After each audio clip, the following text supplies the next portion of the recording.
Chapter 16. Not your buddy anymore. With the little money the pack released from my parents' savings, I paid for my and Lucas' tuition. I renovated the house until we turned it into what it was. I felt an arm around me, and I smiled at Lucas. We had the same thoughts. "I'll miss it," I mumbled. "I will too," he said, and I kissed his hair. He smiled at me and tugged me toward the car.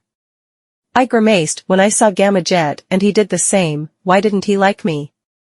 "The king is at the airstrip already," he informed me.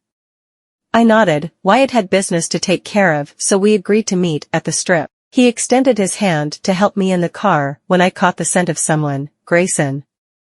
"This fucker again," Jet growled, glaring at my ex as he approached boldly. Grayson didn't look too well. He had a black eye and his hair was cluttered. His eyes were red and I saw dark circles under his eyes. Jet started to approach him, angry, but I tapped his back. "He's here for me." "I know, but you're not allowed anywhere near him," he almost growled at me. His eyes were glowing. "Well, too bad." I shrugged and walked to him, but he followed. I shot him a deadly glare, and he stood, frowning for a bit. "I'll speak to him or I'll make your job difficult, trust me," I glowered, challenging him. The Gamma groaned and waved at the men that were following us. "Make it quick, and don't stand too close to him or Wyatt will kick my ass."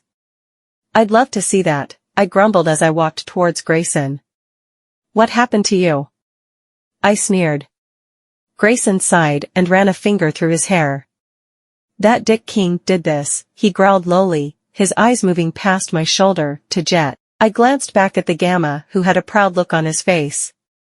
"Why?" "I approached him about taking you away, and he reacted." My lips parted slightly. What was he thinking to try to stop his king? Wyatt could end his life in seconds. Grayson may be a strong alpha, but he wasn't the strongest for miles. "Whatever, I'm leaving now," I spat. The expression on his face left me confused. He has been avoiding me for years, and now that I have found my mate, that's when he wants to come in and act like we've been close. Pathetic. "You look ridiculous, Grayson, coming here and making a scene with the king. How do you think your wife feels? You're embarrassing her." I scolded harshly. He didn't say a word, only staring at me with a glint of pridefulness in his eyes. "I love you, and I will always." "I apologize for everything that happened, Audie," he swallowed. "Whatever, I'm over it, and you?"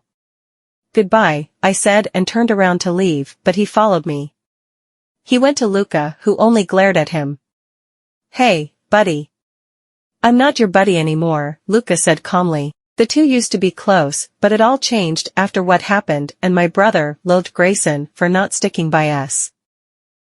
Luca, please take care of yourself and you can call me anytime."